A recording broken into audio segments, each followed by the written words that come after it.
La mort de 13 jeunes abattus ce week-end dans la forêt en Casamance a effrayé et choqué tous les Sénégalais. On va s'arrêter sur cette région du sud du pays en proie à un conflit indépendantiste depuis 1982. Et avec nous, Jean-Claude Maru, bonsoir. Bonsoir. Vous êtes chercheur au CNRS. Vous avez publié un livre de référence, Le conflit de Casamance, ce que disent les armes, aux éditions Cartala. Je vous propose pour commencer d'écouter la figure historique de la rébellion casamançaise, l'abbé Diamacoune Senghor. La Casamance ne voulait pas la guerre. Et la Casamance ne veut pas la guerre.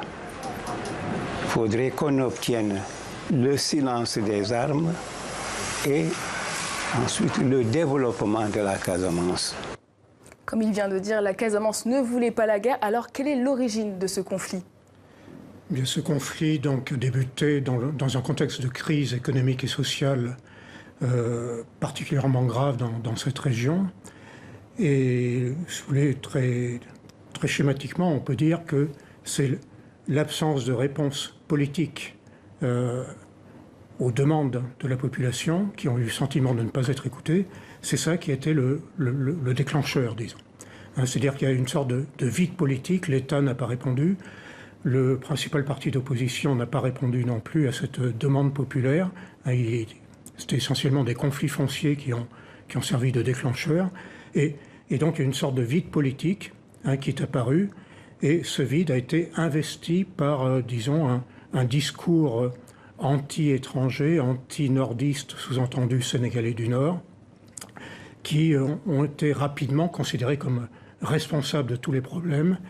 Et à partir de là, s'est développé un discours justement fabriqué en grande partie par l'abbé Diamacoune, qu'on vient de voir et d'entendre.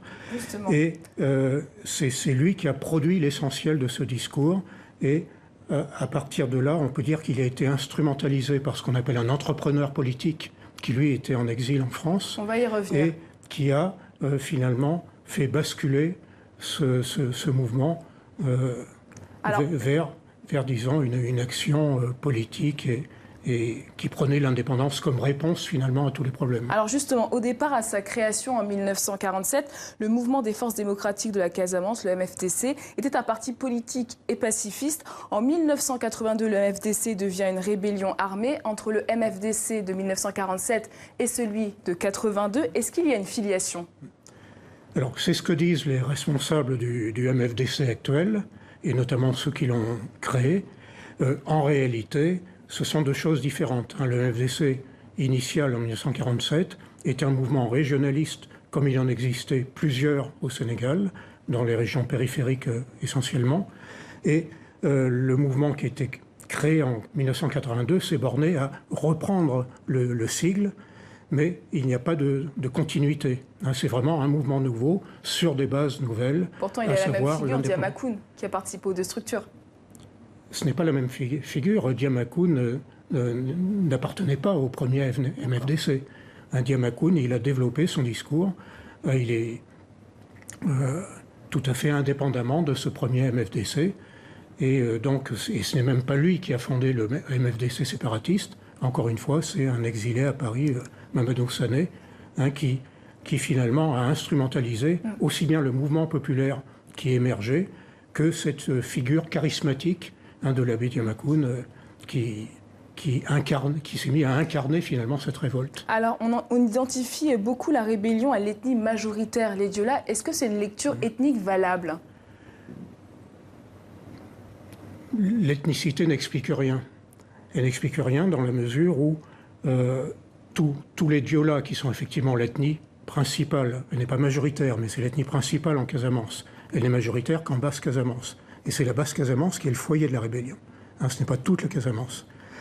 Donc, tous les Diola, qui sont essentiellement en Basse-Casamance, ne sont pas indépendantistes. Et inversement, il y a des indépendantistes qui ne sont pas des Diola. Donc, la dimension ethnique n'explique rien. Ce qui est plus important et plus significatif, c'est le fait que il s'agit de se demander pourquoi c'est dans cette région de Basse-Casamance que le mouvement a germé. Et il se trouve que cette région a des particularités. Très schématiquement, c'est la région la plus riche, la plus attractive de la zone et même du Sénégal. Et en même temps, c'est la région où il y a un niveau d'éducation plus élevé, ce qui fait que beaucoup de Casamançais partaient à Dakar et pour travailler. Il y avait un lien important et avec la crise, ce lien s'est rompu, d'où des griefs finalement à l'égard de la métropole et à l'égard des gens du Nord qui, en plus, à cause de la crise, envahissaient, entre guillemets, la région. Et le MFDC est aujourd'hui divisé. Est-ce qu'il l'a toujours été? Non. À sa naissance, il ne l'était pas, mais il est devenu divisé très rapidement. Très rapidement. À la fois par ses propres rivalités internes, des rivalités personnelles, bien souvent, mais attisé, exploité, et c'est de bonne guerre, évidemment, par l'État sénégalais, qui a joué là-dessus. C'est le diviser pour régner, bien entendu. Et aujourd'hui, qui est le leader du MFDC? Est-ce qu'il y a une aile qui domine par rapport à une autre? Disons qu'il n'y en a pas. Il n'y en a pas. L'abbé Diamacoune, qui est décédé en 2007, était une figure, disons, charismatique, qui symbolisait l'unité des mouvements, mais en réalité, bien avant sa disparition, le mouvement a été divisé. Sa disparition n'a fait que rendre plus évidentes les divisions, mais ça ne les a pas créées. Et aujourd'hui, depuis longtemps déjà, il y a une division entre l'aile politique et l'aile militaire. Et au sein de l'aile politique, il y a des divisions. Au sein de l'aile militaire, il y a des divisions. Et il n'y a vraiment aucun leadership. Et une dernière question, Jean-Claude Maru. Pourquoi la Gambie et la Guinée-Bissau ont soutenu à un moment donné la rébellion? Ce n'était pas, contrairement à ce qu'ont pu croire les responsables indépendantistes, ce n'était pas par sympathie forcément avec l'idéal indépendantiste, c'est simplement une question d'instrumentalisation contre l'adversaire, je ne dirais pas l'ennemi, mais contre l'adversaire sénégalais.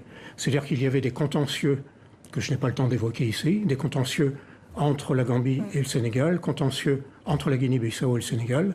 Et donc c'était de bonne guerre pour ces deux pays de soutenir cette rébellion. Et en même temps, pour cette rébellion, c'était intéressant d'avoir des possibilités de repli dans ces pays voisins, puisque je rappelle que il faudrait voir une carte. La Casamance est séparée du reste, en grande partie séparée du reste du Sénégal par la Gambie. Et donc, ça crée évidemment des conditions favorables. Merci beaucoup, Jean-Claude Maru, pour votre éclairage. Merci à vous.